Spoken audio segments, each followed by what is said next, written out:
everyone, welcome to another Espresso. Hope you're all good. I wanted to talk about employers forcing people back to the office. Conversation that's been going on for ages. It's rumbling on. It's been super interesting. We had obviously COVID, work from home, and we're seeing a whole raft of companies from a bunch of different industries want people back in the office, which is really interesting. In fact, I had a friend of mine works in financial services and they want him back in 4 days a week. So they have to tap in and tap out like a factory. You tap in, tap out, it's all recorded and stuff.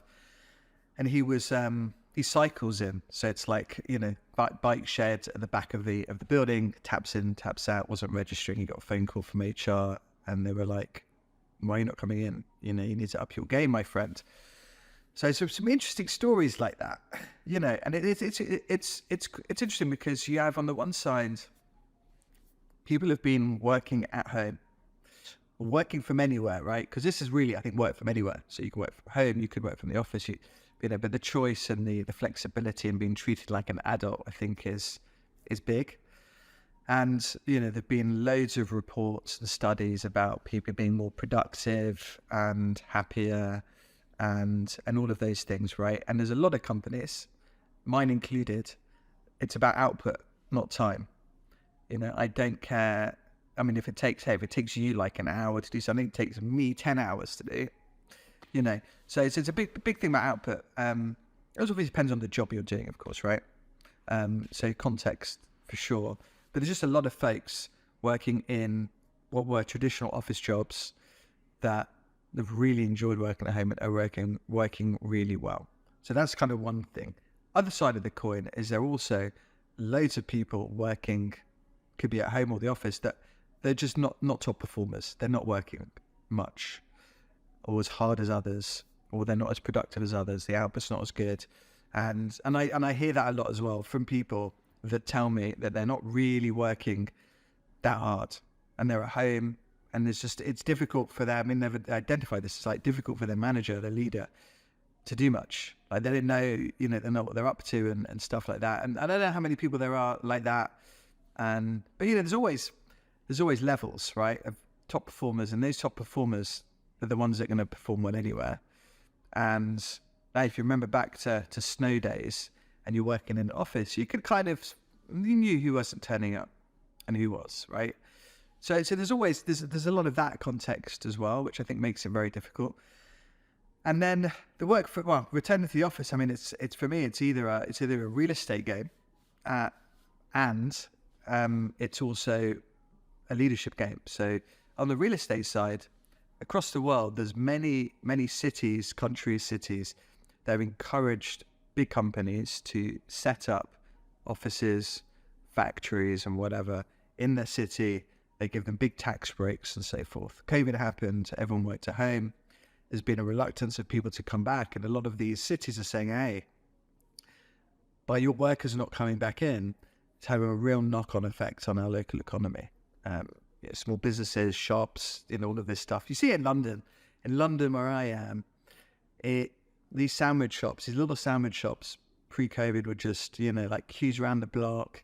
And it was just busy and buzzy and stuff. And it's just not like that anymore. Tuesday, Wednesday, Thursday's busy. Monday, Friday, not so much. But none of it's quite as busy.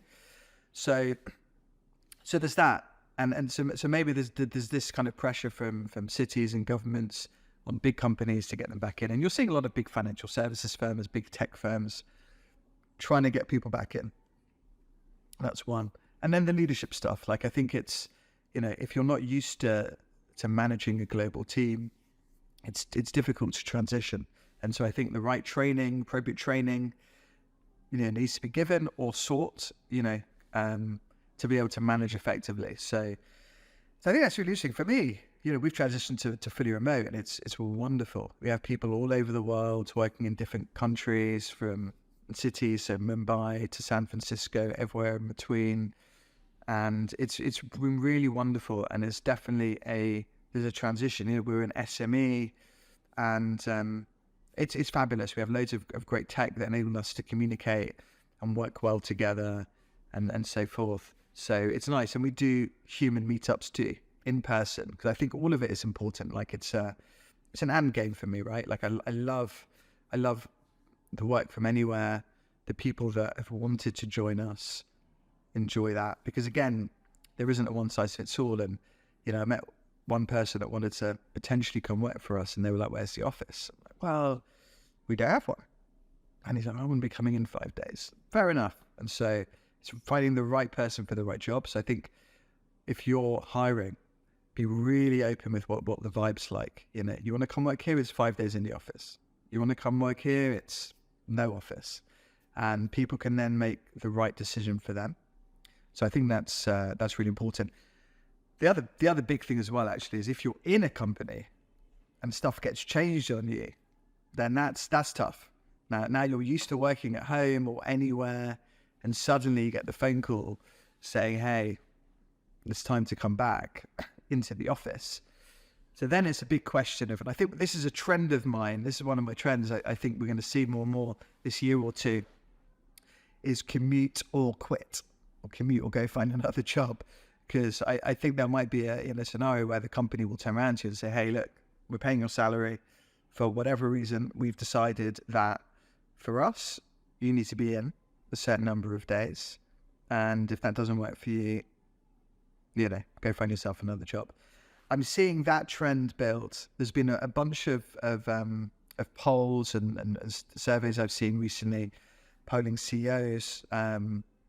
The majority, I think 60%, I saw one saying that most people would be back in 5 days. I think that varies from industry to industry and job to job and stuff, of course. But, you know, there's some stuff coming. So I think it's interesting. So I think for the individual, choose wisely, ask the right questions, pick the right place for you.